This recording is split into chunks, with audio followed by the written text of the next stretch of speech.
Bismillahirrahmanirrahim.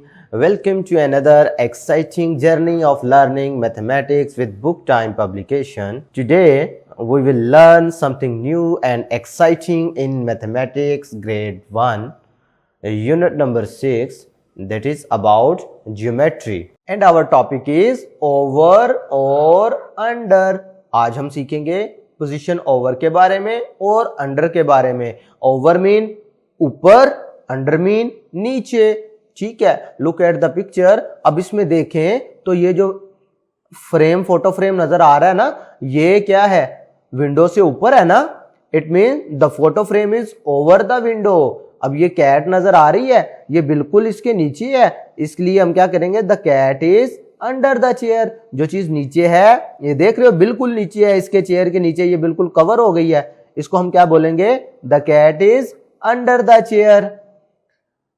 Question देखें. Tick the object which are over the duck and in circle the object which are under the duck. ये duck है, इसके लिहाज से देखना है ओवर, ये परिंदे उड़ रहे हैं ना.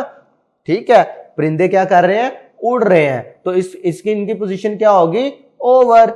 इसी तरीके से ये नीचे मछलियां तैर रही है ना, तो ये इसके नीचे है ना, ये ऊपर है डक. और मछलियां तो आपको पता पानी के नीचे होती है ना, पानी से बाहर तो नहीं होती, वो नीचे की तरफ है. इसका मतलब है डक से नीचे वाली जो है वो कौन सी है, ये फिश.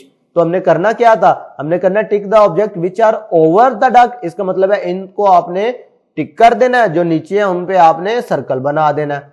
क्लियर है. अब आपने पीछे एक पोजीशन पढ़ी थी जिसमें हमने पढ़ा था अबव और बिलो. ठीक है, अब ओवर और अंडर पढ़ रहे हैं. इसमें भी और इसमें थोड़ा सा फर्क है जो आपने याद रखना है. वो क्या है, ओवर के केस में मूवमेंट भी हो रही होती है.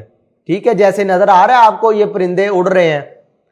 इसी तरीके से आप अगर जंपिंग कर रहे हैं, जंपिंग क्लास में अगर आप जंप करें, तो जब जंपिंग में क्या है, आप मूवमेंट कर रहे हैं ना.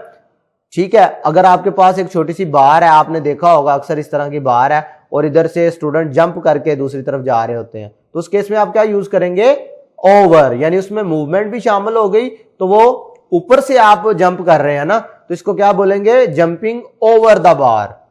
क्लियर है. अब ये छोटी सी एक्टिविटी है.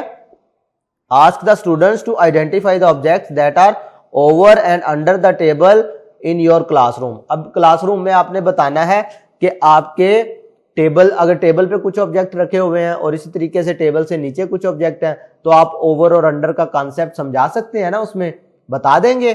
आज के लिए इतना ही. नेक्स्ट वीडियो में फिर मिलते हैं. अल्लाह हाफिज.